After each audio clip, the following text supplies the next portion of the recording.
Good morning, good evening, and good afternoon, ladies and gentlemen, and welcome back to Quality Candor, the podcast, episode 5.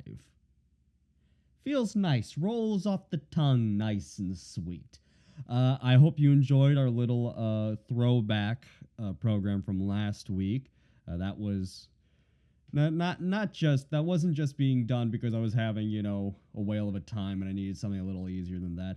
That was also just best practice. I needed that chance to slip back into a classic format like radio. But we are back now to the usual talking head format, or rather talking disembodied voice, rambling about things. And speaking of that, the title of this episode pretty much will say it all. These are a few of my favorite things. This was something I had sitting going all the way back to actually episode 1. I originally wanted to do something like this for episode 1. And technically that's sort of what the format was. It was just specifically talking about 3 or 4 things I was personally interested in. And, going off on the asides that I usually do. And so here we are doing another round of that, doing another round of just yammering about shit.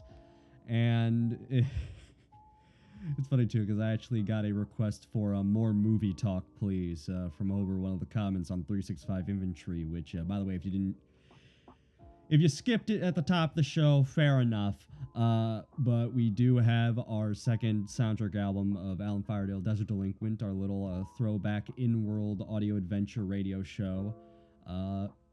Quite an experience putting that particular record together, not just because, assembling it over months, doing all the mixing, mastering, and everything, as well as the originals, the bonus content, as it were.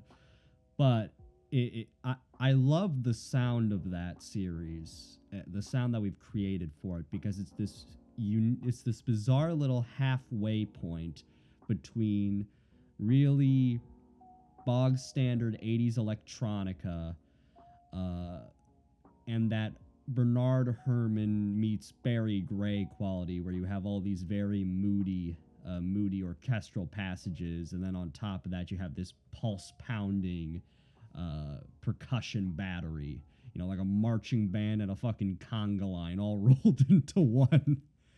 And it was a great joy putting together that record, and I do hope you all give it at least a listen, because that's the nicest thing about Bandcamp, is you can sample records to your heart's content. Plays over there really do matter just as much as buying. So we've been, really staying productive here around these parts, and I do it partly to keep myself sane, keep the existential dread at bay. And this week really will just be kind of going over the things that really, it's the old Conan line, what's best in life, and I'm about to tell you. And this is not necessarily just going to be about, this isn't necessarily just going to be about, this particular film or this particular record or this particular work, but moreover, things I value. Especially having been working in creative work as I say as long as I have, but because it's only been a few years in truth coming out of college. But the things that I've observed from the past, the things I try to keep in my own work, and the things that I really look for when I'm listening, learning, watching, reading, what have you. And the first thing is, and this will come as no surprise to people who know me, being prolific. And I'm not just saying that, toot my own horn or anything like that. 365 Inventory just released its 100th story. I wrote 100 stories in 2 fucking years. I don't ask me how. It was like a blackout. It's like Alice Cooper and the Blackout albums. Apparently it's good stuff. I don't remember making it. Yeah, no, we've written 100 stories so far, and that's not counting. There are 2 poems. There's the short film While Haven Sleeps, the little test animation I did with the wonderful voice actress Diamond, who's been a friend since college, as well as the incredible Andrew Clark over at the Animated Moon. Uh, we not counting that, not counting Avengers Creed, which was the test comic, and not counting the two poems. It was, and also all the little ancillary stuff. Yeah, 100 fucking stories. And the reason why I value that is because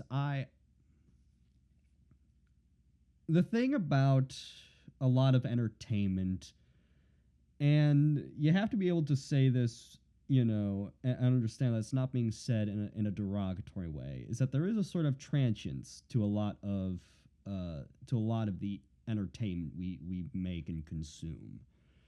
It isn't, not that it isn't meant to last, but that it isn't meant to be dwelled on. You're meant to take it in, enjoy it, decompress, and then go about your day. And I think it's something I've been struggling with 365, is that it almost, in a world with never-ending trilogies and book box sets that, span the length of your fucking shelves, and, you gotta see this to understand that, to go there to find out that. When people see anything with a massive body of, a massive body of work, it is intimidating, and it really is something that I feel we should kind of destigmatize more. And, learning that these are actually episodic in truth. That there is something you can just enjoy in and of itself without worry of, oh, I missed this little detail because I didn't watch that, because I didn't read this, because I didn't listen to that. Because the ability to tell all these different stories in these, spanning a world, spanning, a set of characters, a setting, it is an incredible talent. And I'm not saying this to toot my own horn, because if people think I'm, going to town like I'm an absolute, factory pumping this stuff out, there are people who I look up to that were just monsters when it came to producing this stuff. People who you could not stop from creating. I think about guys, to go off in the pulp space for one angle, and this is an article I wrote on my second Substack, Universe of the Astounding, so I'm pulling some of these names from memory.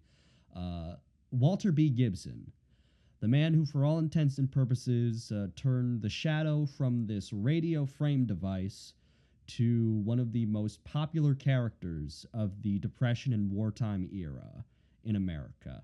A character who lives in infamy across the airwaves, and whose shadow is cast long across almost the length and breadth of American popular culture. And Walter Gibson single-handedly wrote 2 novels a month. How the hell you do that is beyond me. And there is a method to his madness. People have discussed this. Razorfist, with his Shadowcast podcast, has mentioned this. He would outline in such incredible depth. It's basically like he was writing the book twice over. So when he, hashed out an outline, essentially he would then go over and just put it into prose form, as it were. And it's this intensive outlining and plotting that then led to being able to keep up this insane workload that kept him, flush for the Depression. He was able to make more than ends meet by jamming out all the work he did for Street and Smith on The Shadow. And, and he also got around to doing so many other things too. I thought the funniest thing, when I was talking with my late grandmother on my mom's side, she was a big fan of an old Western radio show. I believe it's called Straight Arrow, about a cowboy, a half Indian cowboy, whose alter ego is this classic Comanche warrior type. And lo and behold, in the 50s, for I think it was either a syndicated strip, or it was an actual comic book, an actual bona fide floppy on the spinner racks that Walter B. Gibson penned for like 3 months going. This man was absolutely one of the best. And the craziest thing is he kept a level of quality up. And I mean, of course, when you have traditional publishing, you have editors to help you do the line level stuff, make those tweaks, make those changes. And also you have this incredible economy of line necessary in pulp. It can't be, there is a floridness, especially when you're writing for, a penny a word. Harlan Ellison has this wonderful bit about this. I think it was recorded sometime in 78 or 79. He gave this interview talking about his time writing for the pulps in the 50s. And, it's like, it can never just be he said. It has to be he. Like, I won't go down there. I tell you, I won't go down there, he said, pointing vociferously with a long index finger. It's like, that's a good 12 cents. And that quite wasn't the nature. Well, I mean, obviously, it's a different when you're writing a character magazine compared to just writing a story for a magazine. Like, if you want to go hit Manhunt or if you want to go hit Amazing Stories, it's different from that than it is from coming up to Street and Smith saying, hey, you guys need someone to write for Doc Savage this month or what have you. And Walter Gibson just hammering these stories out and keeping that level of quality up. There is this incredible mood and this incredible ambience in a lot of his work. I wish I could quote passages off the top of my head, but it's been a while since I've actually sat down and read them. I have 2 of the Bantam reprints of some of the early Shadow novels. The Living Shadow, the very first, and Gangnam's Doom, I believe, is the second one, which had a weird Nirvana experience reading that one. This classic Depression-era story about gangsters with Tommy guns and all this stuff. And I was reading it while I was listening to Iron Maiden's Killers on vinyl. So you got Paul Di'Anno screaming over Wrathchild while I'm sitting here reading about all these guys hitting, storefronts and whatever. And oh my God, it's pure pulp heaven I was in. Wonderful stuff. But I value guys like that. I value guys like Jess Franco. And Jesus Franco is a different case scenario. He is he's an exploitation film. He's an exploitation film savant.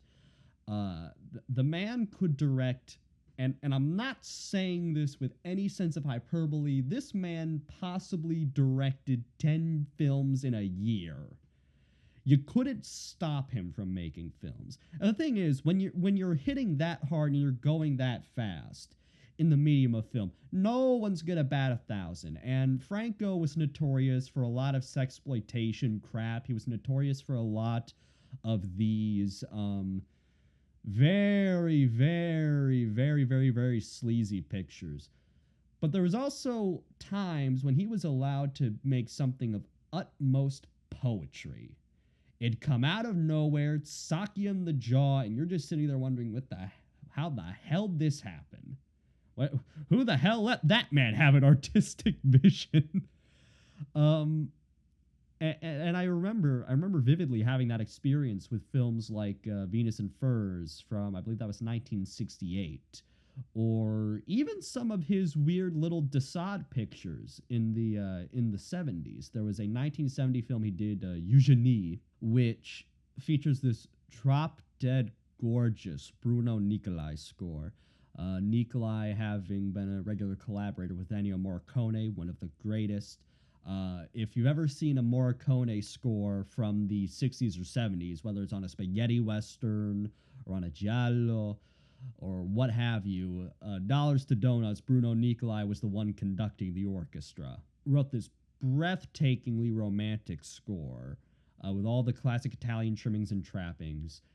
And for all intents and purposes, though it's not, this incredibly rich and invigorating narrative, it was also produced by Harry Alan Towers, who wasn't known for producing rich and engrossing, intelligent narratives. There is a lyricism to it. There's a poetry to it. And Franco really, when allowed the time, or if the muses are all in alignment, can produce a film of remarkable aesthetic power. It takes a lot to be able to turn the aesthetics of your day into something that really moves and really swings. It's the difference between some 40 something in a suit looking at a bunch of peace signs and, you know, flared jeans and shit and thinking, oh yeah, that's what the kids want. They want that. Versus the absolute brilliance of a broken peace sign belt buckle being worn by Andrew Robinson in Dirty Harry.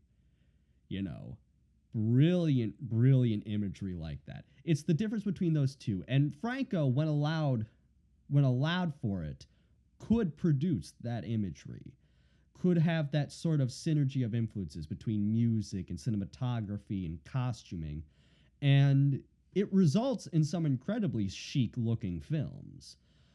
Some of the few films he did with, I believe it's Soledad Miranda, who's known for Vampiros Lesbos, She Killed in Ecstasy, things like that. His version of Count Dracula with Christopher Lee. He was able to do a lot in terms of this very high end fashion of the 70s, or some of the more modern experimental architecture. There are some bizarre houses he uses in She Killed in Ecstasy that just the geometry of them. It's not brutalist. It's not brutalist because it's geometric. It's very much built on sort of rectangular prisms coming out in all different ways.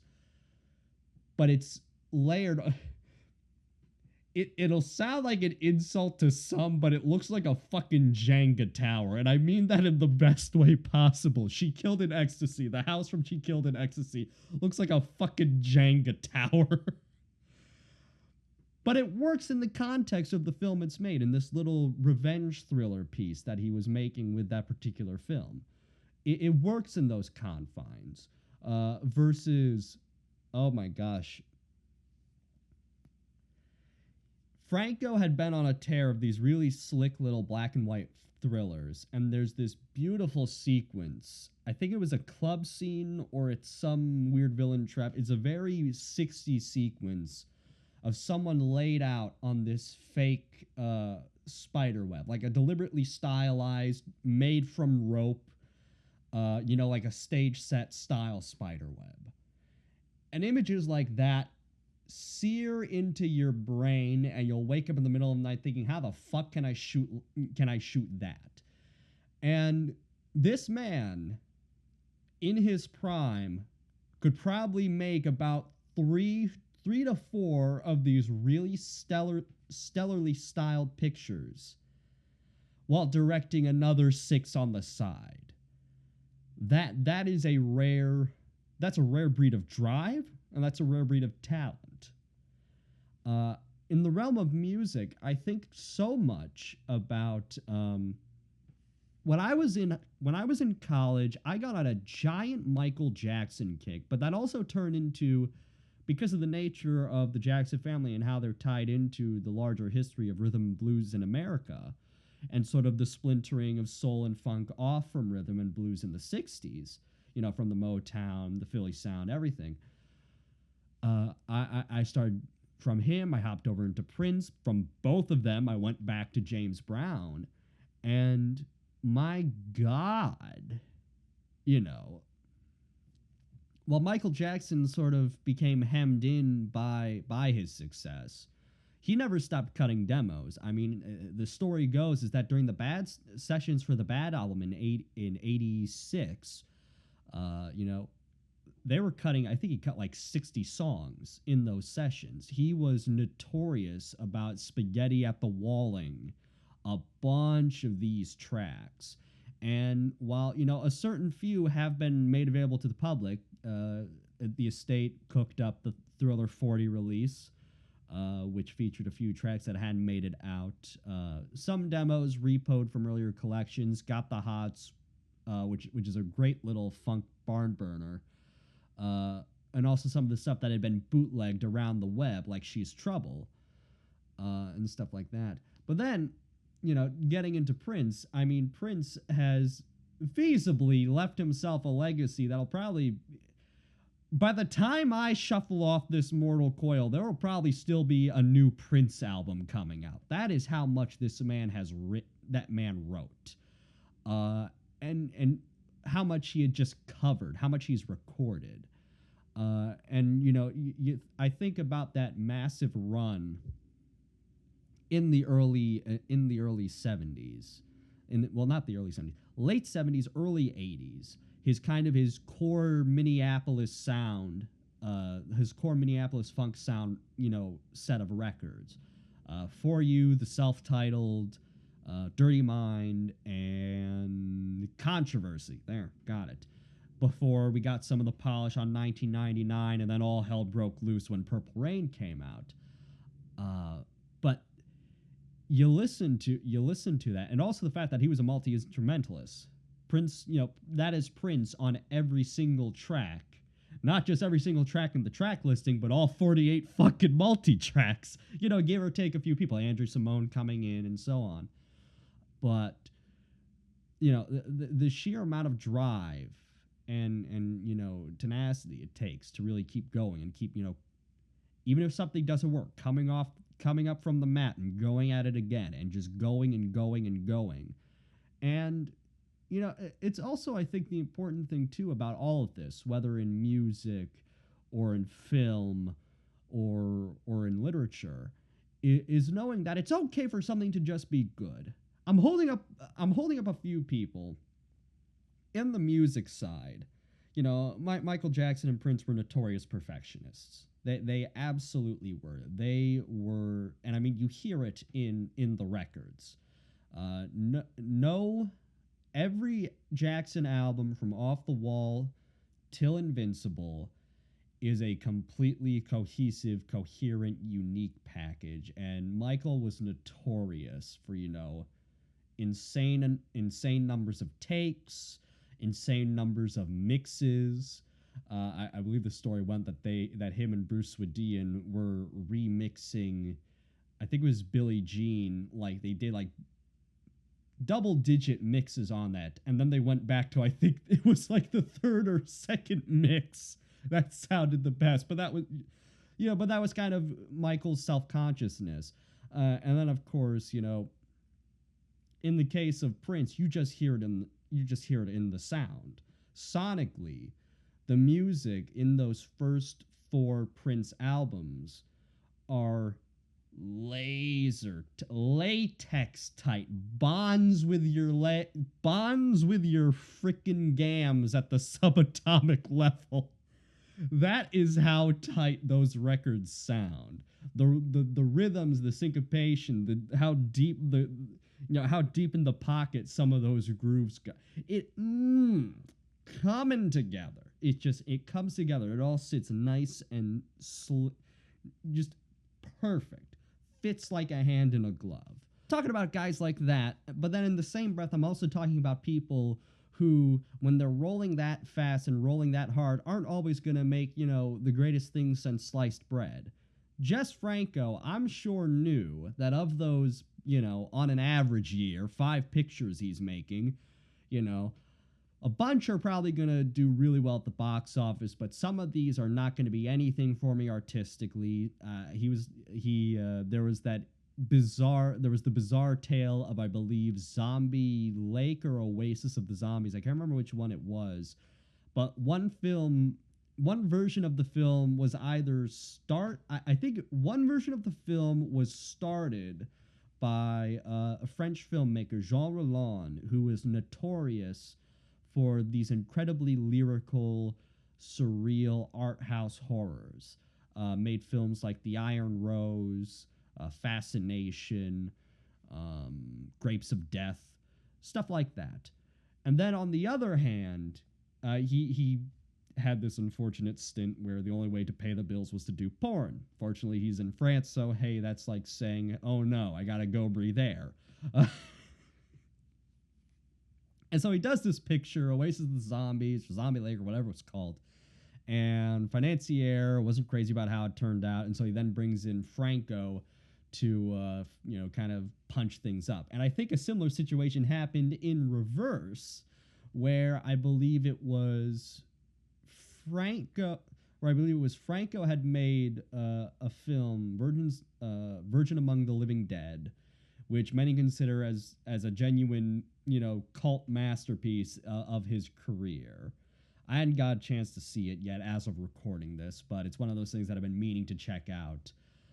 My money's still on Fascination from 1988 being the best damn thing the man ever made. It is an impeccable slasher with incredible style. Introduced me to the work of Romana Musumara. But anyway, he made that picture, and then the producers thought, oh, there's not enough, schmecks and gore and shit, which sounds hysterical in the context of a Jess Franco film. But as I understand it, it is a bit more of a lyrical, moodier piece, and so they bring in Jean Roland to do the backwards hatchet job. So, also shows you how small a world the European exploitation mill was. Italy's kind of off doing its own thing, while the rest of the European continent almost kind of passes between a handful of directors. But so I'm talking about, on one corner, incredible perfectionists who happen to just make dozens and dozens and dozens of tracks. And then on the other hand, people that are just, going bing, bam, boom until, they drop. And I value both forms of this kind of approach to being prolific. The people who either have this simple, steadfast process, like a Walter Gibson, people who are just willing to go, nose to grindstone, throttle to floor, and just make until they can't make anymore, or the perfectionists like a Jackson or like a Prince that will fine-tune and scrutinize everything down to the last iota. When you have these kinds of talents all going at once, the audience ultimately gets is this impeccable variety, is this impeccable breadth of style, of substance, of concepts, of just these different visions. One maybe is more rewarding artistically, versus the other is just kind of there for your own delectation. But at the same time, I think it's important to have both of those. You have the people who take their crafts deadly seriously and just happen to make a hell of a lot, versus those who are able to just make, give it the best I got, given the circumstances. We, say this works here, this works in that market, this works here, this doesn't work in that market. I think about shows that are built to last, and built to weather storms because of how prolific they are. I think about Doctor Who a lot because it's become another hot button topic in this magical culture war of ours. But what people also don't appreciate is that a series like this is built to sustain itself on the backs of its incredible breadth of expanded media. If you want to talk about prolific, go check out what Big Finish has done to Doctor Who. It has, not just did it shepherd the series through its wilderness years after the death of the series itself in '89, after the failure to launch for the TV movie that was hopefully to bring it into the U.S., Big Finish managed to get the license and started producing shows with basically every doctor they could get their hands on. Did shows with Peter Davison, did shows with Colin Baker, which rehabilitated the entire character's image after, the objectively disastrous performance of him on television, and gave us a chance to further explore the incredible depths that Sylvester McCoy's era promised. And there's this, and there's also the Target novelizations, and also the New Adventures, the Missing Adventures range, the Virgin New Adventures, I believe is what it was called. That came out after the series ended, and this is a series. This is a world that is designed essentially not just on television to go on forever, but there are so many pockets and nooks and crannies to make room for all these different stories that it whatever happens to the main series, for Pete's sakes, we could have another 89 situation, and the wilderness years are upon us again, but we're built to weather that. And I say that because I really do love this character, and I love the world, and I love this entire series.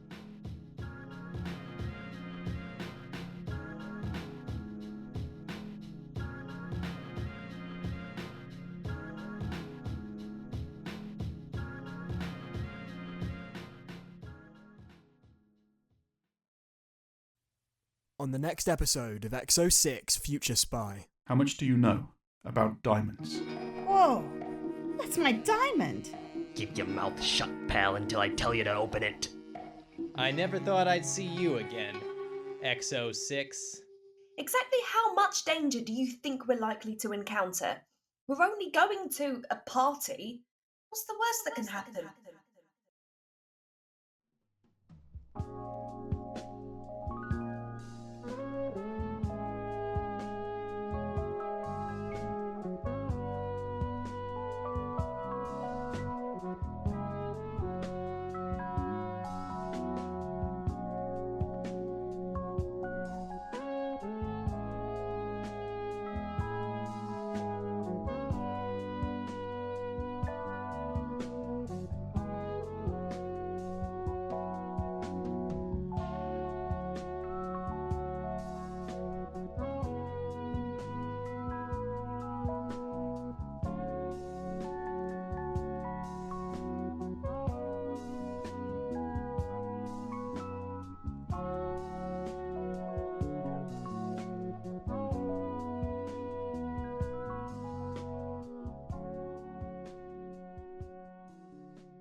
Another of my favorite things are people who do a lot with a little.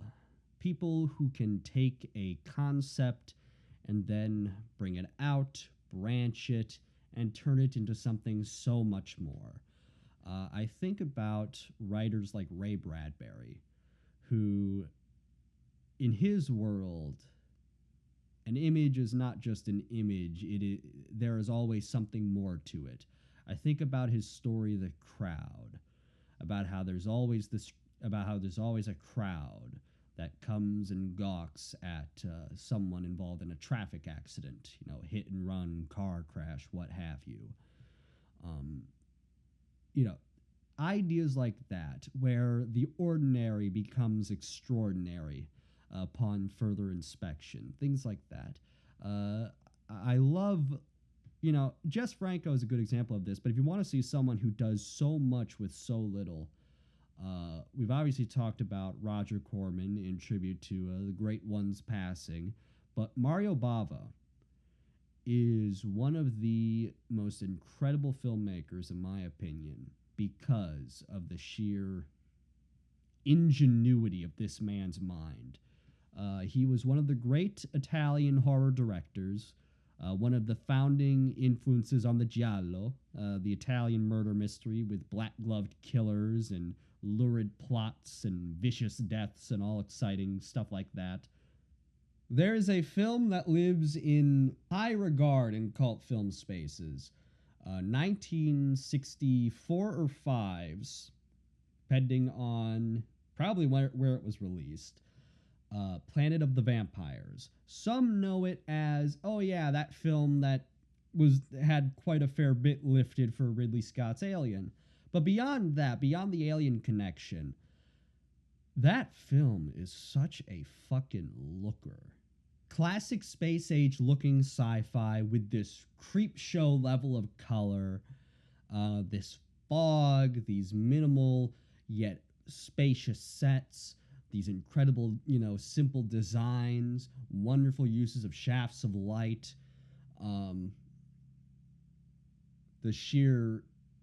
the composite work done on this, where they're literally using mirrors to composite shots in camera. So there's not even a matting process happening. It is literally shooting a mirror, matting it into, matting with a fucking mirror. I don't know how to explain it. where you got like someone filming a fucking, you got a dental mirror reflecting the image of a spaceship, going in, and then you have that, at the top of the frame while you have people being composited in near the bottom. Crazy stuff like that. Some of the, I believe it's Carlo Rambaldi, effects legend, known for everything from, speaking of Alien, I believe he had a hand in some of the suit work on that, or some of the creature effects, therein, bringing some of Geiger's designs to life. But also, of course, famously E.T., his own work with Mario Bava. He later did some of the gruesome gore effects in his famous proto-slasher Bay of Blood. A wonderful picture, wonderful twisted little black comedy, which definitely set the tone for Bava's style in the 70s. A very, not necessarily just cynical, almost this sort of, there's this grim humor about a lot of what he's doing there. He's doing that, doing in his little Polizio film, Rabbit Dogs. And the point is, with Planet of the Vampires, you have all this incredibly rich, sumptuous imagery. Rambaldi's working, I believe, model effects and things like that, using cloud tanks and cool stuff like this. Incredibly sumptuous looking stuff being shot for pennies on the dollar. That is the kind of ingenuity I really appreciate. Roger Corman was famous for this and infamous for this because not every creature effect came off. There's this wonderful bit, and I'll see if I can find it, and if I can, I'll stitch it in here, about how American International would often start with a poster and then make a movie based around the poster. It's almost like in the way, to pull from the Ellison thing again, the Ellison interview about the pulps, how they'd print covers 4 up and 8 up, and so you'd have writers flocking down to the presses to go pitch to an editor of a magazine, hey, could I get the cover story? And hey, here's this, they look down, they see all the, all the different sheets of cover art and be like, oh, this one, I got a great one for this one, pitch it on the spot. That's kind of what American International did, but with films, which is, in today's day and age, God, is that hysterically irresponsible, but in the best possible way. And I say that just because of the fact that, films now cost a fortune to make.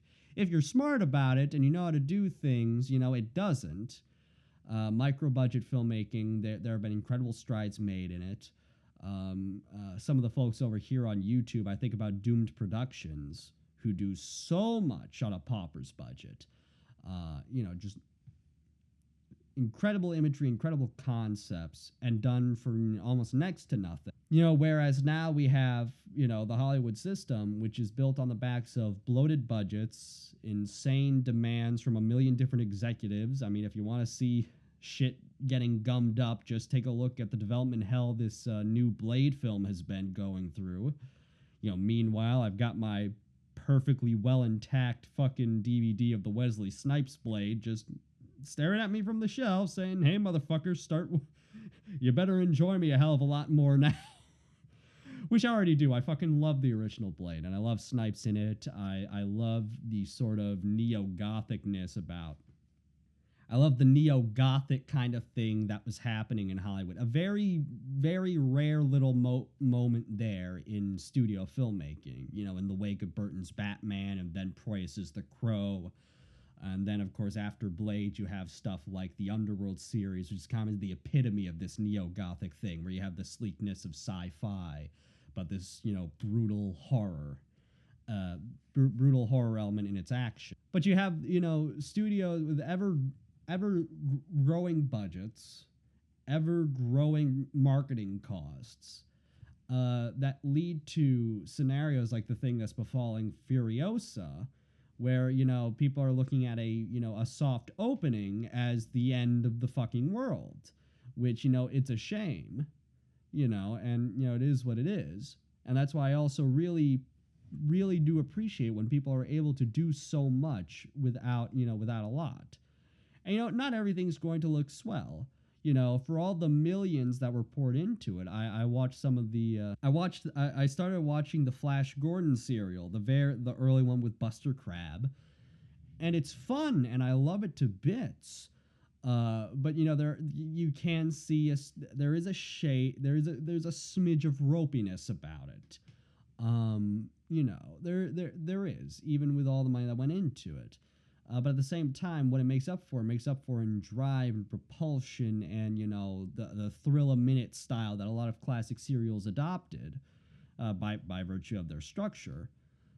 You know, I also think about the absolutely impoverished budgets afforded early Doctor Who, and yet there was still this incredible verve and use of what they had available to them. I think about the John Pertwee serial Inferno a lot, because, you know, while yes, it's, oh, they're shooting at an old abandoned factory, how quaint.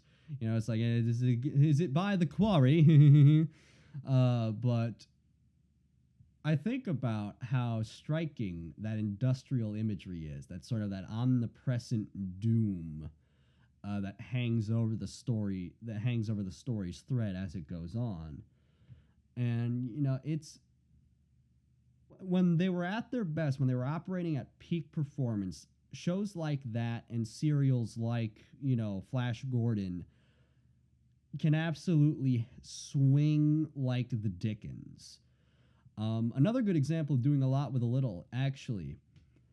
I had mentioned when talking about my love of the old Hanna-Barbera show, Johnny Quest, created by Doug Wildey, coming off of the big 25th or so anniversary of Space Ghost Coast to Coast, and how that also saw renewed interest in Alex Toth's original idea of the character, which is now in comic form.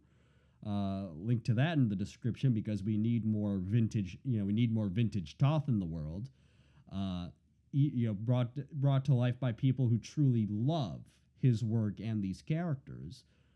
I mentioned that Toth and Wildey had done artwork on the show Space Angel from Cambria Productions, who is infamous for infamous, he says with ravenous glee, for their adventure serial show Clutch Cargo, because of the infamous Synchrovox technique of the live action mouths on cutout, you know, animated frames, and this incredibly limited version of animation which looks uncanny in Clutch Cargo, but because of the more realistic proportions and very much treating some of the vehicle work like with miniatures. Some of the shot compositions, the way they do in Space Angel, of, you know, obviously you can make the joke of, oh yeah, they're just, you know, zooming the background past the camera while holding the thing in place. That's how they made vehicles move in Thunderbirds. You know, that's how they did a lot of those classic effects shots. They'd have the little treadmill. They'd have the treadmill roller with the background running around and around and around with the little, with the cars and stuff just sat in place. And of course you'd have, you know, Derek Meddings and his crew flying in the Thunderbird's craft. And that's what they basically did on some of these shots in Space Angel, is literally just a cutout of the of Scott McCloud's ship, just zoom, you know, just being like held in place as the backgrounds, you know, are peeling back, and they have the little things start to come diving down in for the landing.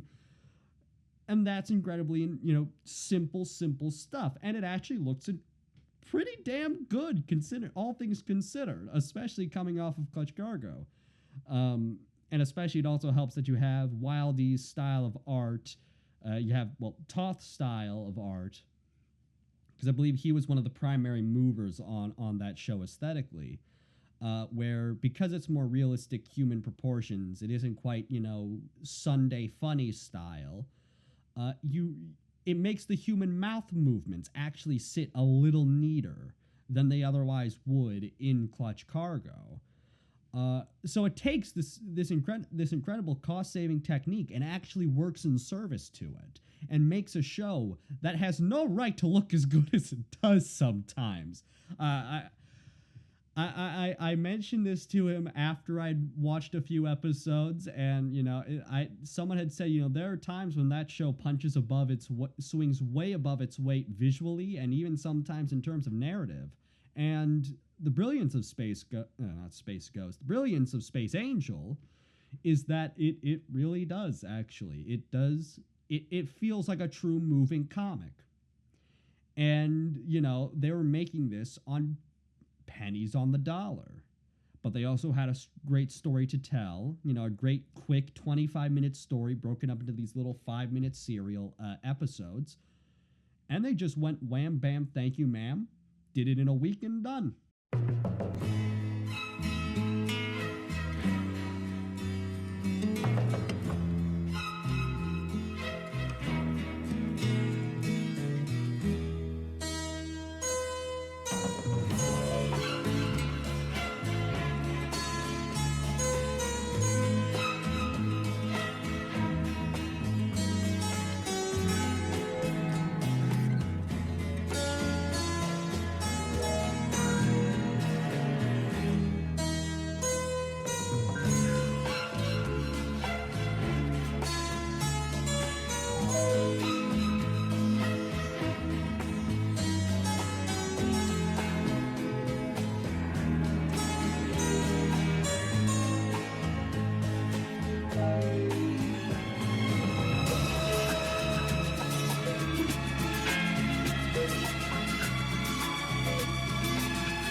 And I'd say the last of my favorite things are people who, above all else, have a determination to rival only the gods.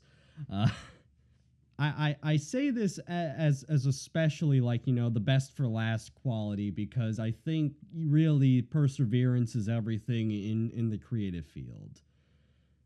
You will be tortured with bad reviews. You'll be tortured with bad word of mouth. You'll be tortured with low sales. You'll be tortured with just about everything that could dissuade you from doing what you love. And I'm fortunate enough in that I often turn to people who could not stop doing what they loved, and sometimes it also costs them. In the sense that there's also not a price on success, rather, but a price for fulfilling your vision. Harlan Ellison is probably the living will and testament to this. The man's joked about it himself, but he would about the probably hundreds of thousands he cost himself in deals because he would not kowtow to anyone. And my favorite two nickel coincidence is that my two greatest inspirations are him and Bernard Herrmann, and they happen to be two angry Jewish men with a savant level of skill in their chosen fields. Harlan Ellison was a jackhammer on the typewriter. He could go. I remember him saying, going back to that interview, this will be linked in the description, by the way. where he would even do in his pulp hitting days of the 50s, that man would knock out almost like 10,000 words in a night and would fall down dead on the typewriter, basically. And, whereas in the case of Bernard Herrmann was one of the only men who could have worked in radio when he did, because he could think fast and he did so much with so little. Going back to kind of frugalness as one of my other favorite qualities, because his style of composition, based on ostinato, which is essentially a short phrase repeated over and over and over again, his use of that, his signature use of orchestral color, and he makes this very brilliant point too in any lecture that he ever gave, in every interview, that film music does not have the demands of the concert hall. So whatever is necessary for the film is what should be used. And it resulted in some of the most bizarre orchestral arrangements in the history of music. I think about his music for Journey to the Center of the Earth. Great Jules Verne adaptation from the late 50s with James Mason, Pat Boone, fun film. The only strings in that ensemble is this armada, is like a bunch of harps. There's like 5 organs, a battery of percussion, and nothing but brass and winds. And this opening prelude, you have these brilliant brass fanfares, this bum, bum, bum, bum, that kind of classic Herrmann, motion. And it keeps descending and descending, and you get down to the I think there's like a contrabass. There has to be a contrabassoon in the mix. And it's this gurgling fucking sound on the low reeds. And it sounds like nothing else before or since. Everyone after would turn that into their foghorn inception noise, slather it in reverb, and call it a day. But that noise is laid bare to the listener. I think about that. I think about, of course, his music for The Day the Earth Stood Still, classic science fiction film, and he was one of the real early adopters of bringing in electronics into film music. And this goes back to his music concrete days on The Devil and Daniel Webster, which won him his only Oscar, in which he literally recorded the sounds of telephone wires humming and used those in the mix of the score whenever, is the devil fiddling away, performing these impossible fiddle solos in the film. Doing stuff like that. And here he is with electric guitars, basses, electric organs, electric strings, like violins and violas. And my favorite story from the whole session is one Andre Previn tells, in which I think it was either him or someone shows up with an electric bottle warmer, and Bernard Herrmann just fucking loses it on everyone in the studio.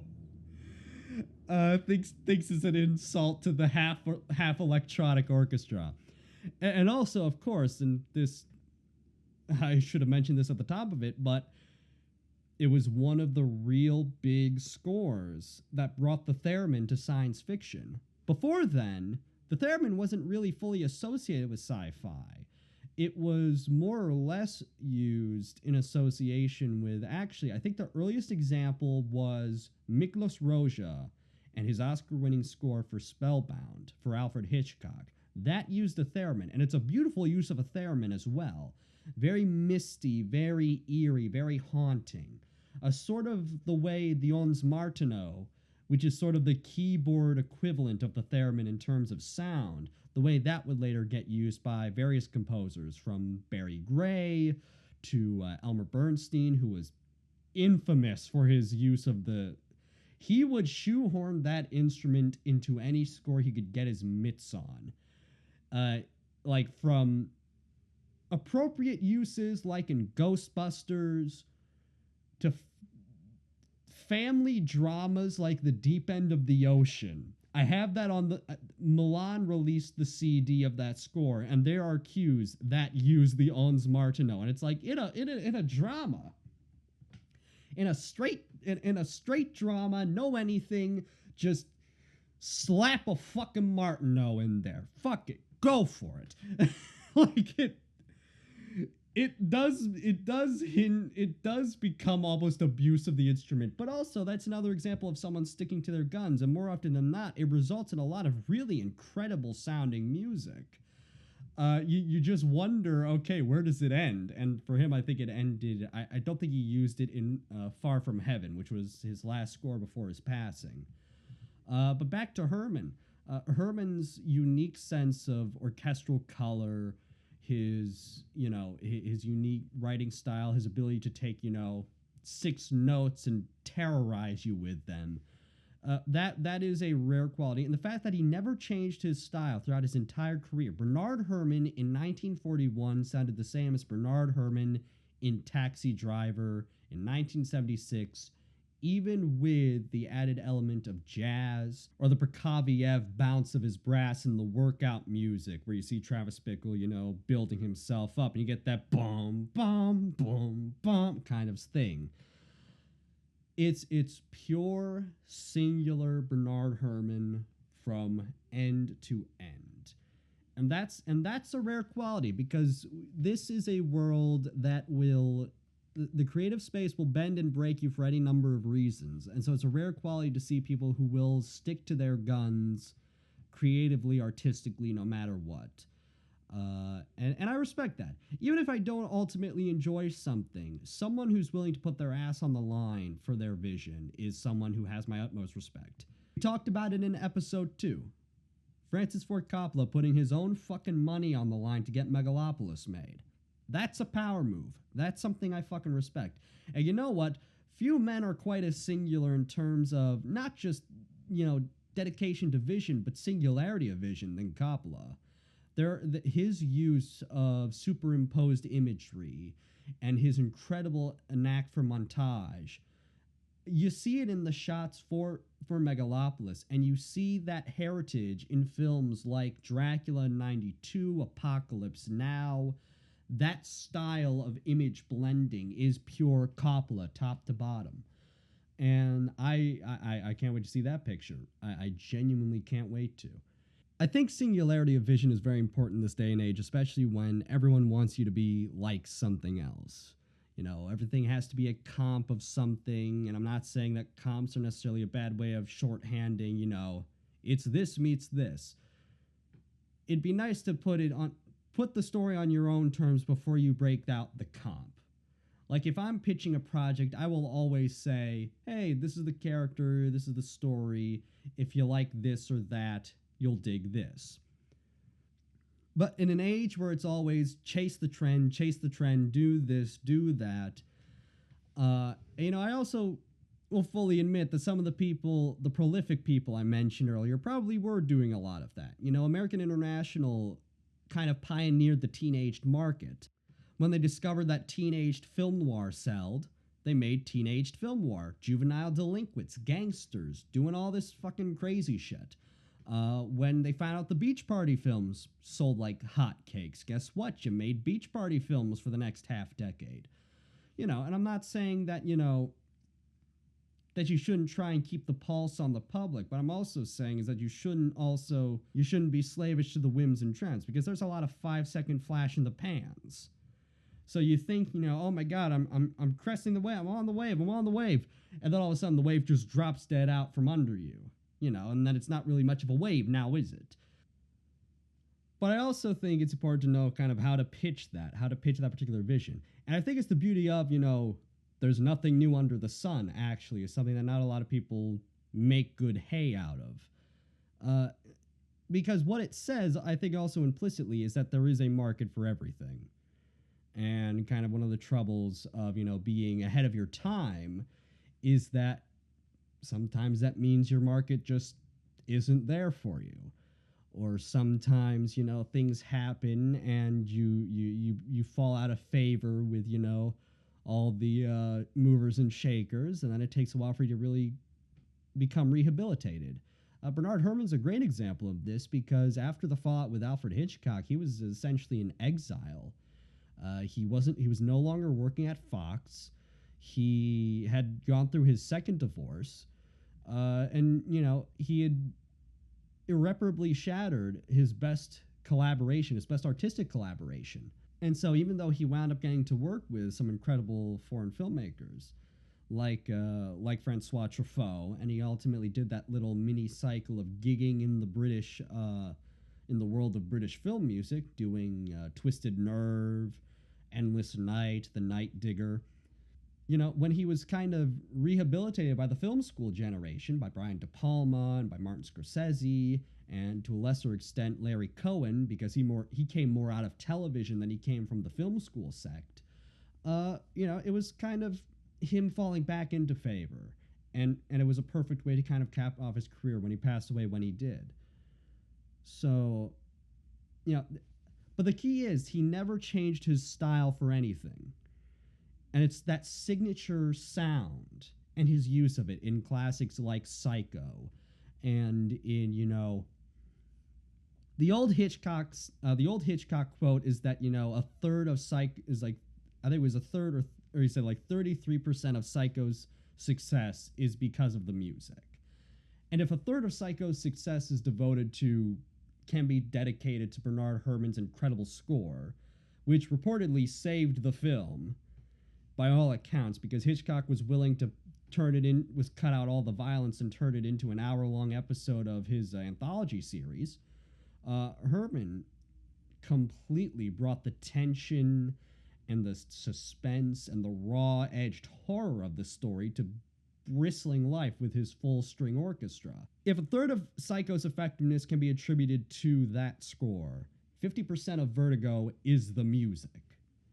This Wagnerian tragedy set beneath this perplexing psychological mystery of obsession, of deceit, and in the end, genuine operatic romantic tragedy. That is, and all without sacrificing an ounce of his sensibility. It is his sensibility that makes the music so powerful and so strong. Scene d'amour, set to that famous revelation with Kim Novak and Jimmy Stewart near the end of the picture, is dynamite, utter dynamite every time. Lays you flat out on the floor, does not let you up for the next 5 minutes. It's a masterclass of complex emotion brought to that unspeakable life through music. And all without sacrificing the string playing he prefers, the orchestral color he prefers. Although in this case, Scene d'amour actually uses a lot more vibrato than traditional Herrmann strings. Herrmann was famous for not liking the Hollywood sound. The Alfred Newman play with a lot of rich vibrato, lovingly, flowingly. He was not a fan of that. He preferred kind of the coldness, not that it was unemotional, but he preferred the straight edge sound of a non-vibrato string playing. And in his defense, he also had, historical reasons for that, because there was a lot of, I believe it was in the Baroque period, that there wasn't a lot of, heavy vibrato on string playing. That style really does hail from the Romantic period. And probably there's some crossover in the classical there. I'm doing this off the top of my head. Just to reiterate, folks, in case you haven't been playing at home. And yet, he's able to make that work in the context of Scene d'amour, because it's this, he looks at vibrato as almost this oversaturation of emotion, as a fakery of romance, which, if you've seen Vertigo, that is a perfect description of this scene. It is almost a mockery of a well-adjusted romance. It's the character of a love scene, but haunted by all that has come before and all that will soon transpire. And all in this beautiful 5-minute piece of music. And again, all being singularly Bernard Herrmann. From the world of 365 Infantry, The year is 2476. The city is Haven. What was once a utopia for all wolf kind has devolved into a technological prison, run by an all-powerful, all-encompassing sentient computer network, ACES. It's up to one lone wolf to find the network's core and destroy it. His name? Roger Steele, recon agent for the 365th Infantry. What begins as an investigation into a fellow agent's death takes the seasoned gray spy to the heart of a popular protest group, and soon to the surreal depths of a conspiracy that will shake the city to its core. Join Agent Steele, his tough punk handler Lita Ridgefield, and the activist leader Lucille Devenreaux for The Short Circuit Revolution, a pulp spy-fi novella like no other. Available now on Amazon. Learn more about 365 Infantry at 365infantry.com.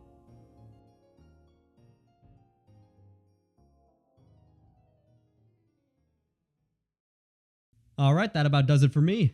If you dug the show, leave us a like, subscribe, do all that fun stuff. If you want to help keep the train rolling, go buy me a coffee at our designated link down in the description. And of course, down there as well, you'll find all the other many exciting things I'm up to in the World Wide Web, as well as the many exciting things we discussed today. Thank you for your time. As always, we'll catch you on the flip side.